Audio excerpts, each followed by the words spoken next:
আজ ভারতের রাজনীতিতে এক বড় ধাক্কা। আম আদমি পার্টির তারকা নেতা রাজ্যসভা সাংসদ রাঘব চাড্ডা আজ আনুষ্ঠানিকভাবে বিজেপিতে যোগ দিলেন। শুধু তিনি নন, আম আদমি পার্টির রাজ্যসভার প্রায় 2/3 সাংসদ একসঙ্গে বিজেপিতে মার্জ হয়ে যাচ্ছেন। যে মানুষটা গত 15 বছর ধরে আম আদমি পার্টিকে নিজের রক্ত ঘাম দিয়ে গড়ে তুলেছেন, আজ তিনিই বলছেন আই এম রাইট ম্যান, আমি সঠিক মানুষ, কিন্তু ভুল দলে ছিলাম। কিন্তু প্রশ্ন হচ্ছে, এই রাঘব চাড্ডাই তো বিজেপি আর মোদির বিরুদ্ধে কত কড়া কড়া কথা বলেছেন। আজ হঠাৎ করে কি হলো, চলুন দেখে নিই পুরো ঘটনা।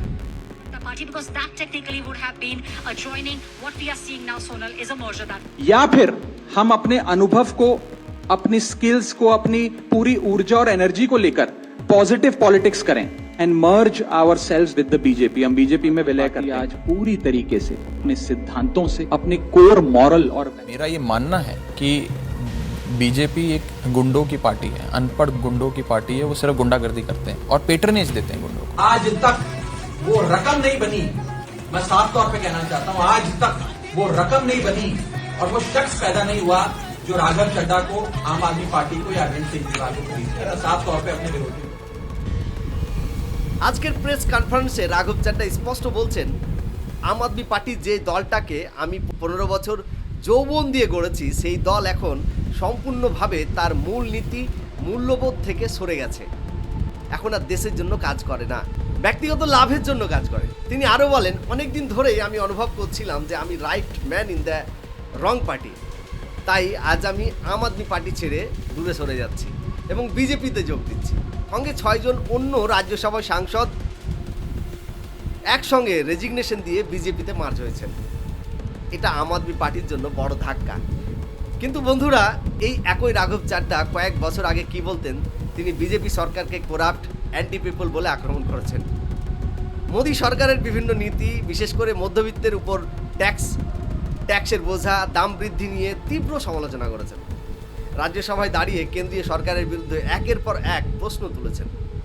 আম আদমি পার্টির হয়ে মোদি ভার্সেস কেজরিওয়াল ন্যারেটিভে সক্রিয়ভাবে অংশ নিয়েছেন। আম আদমি পার্টির নেতারা এখন বলছেন রাঘব চাড্ডা নাকি পুরনো টুইট ও পোস্ট ডিলিট করে ফেলছেন, যেখানে তিনি মোদি ও বিজেপিকে তীব্র আক্রমণ করেছিলেন। সৌরভ ভারদ্বাজ সহ অনেকেই বলছেন তিনি বিজেপিকে ভয় পান, তাই সরাসরি আক্রমণ করতে চান না। অতীতে যে মানুষটা বিজেপির বিরুদ্ধে সবচেয়ে জোরালো ভয়েস ছিল, আজ তিনি বলছেন আম আদমি পার্টি করাপ্ট হয়ে গেছে এবং তিনি পজিটিভ পলিটিক্স জয়েন করতে চান। এটা কি আইডিওলজিক্যাল চেঞ্জ নাকি পলিটিক্যাল স্ট্র্যাটেজি? অনেকে বলছেন right man in the wrong party থেকে এখন রাইট পার্টিতে চলে এসেছেন। রাজনীতিতে পরিবর্তন স্বাভাবিক, কিন্তু যখন একজন নেতা নিজের 15 বছরের সঙ্গী দলকে ছেড়ে বিপরীত দলে যান, তখন প্রশ্ন ওঠাটাই স্বাভাবিক, তাই না? রাঘব চাড্ডা বলছেন তিনি দেশের স্বার্থে পজিটিভ পলিটিক্স করতে চান। আম আদমি পার্টি বলছে এটা বিট্রায়াল।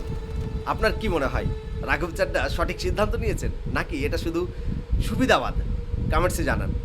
ভিডিও ভালো লাগলে লাইক করুন, শেয়ার করুন এবং চ্যানেলটি সাবস্ক্রাইব করুন। পরের ভিডিওতে আরও আপডেট আমি নিয়ে আসবো আপনাদের জন্য।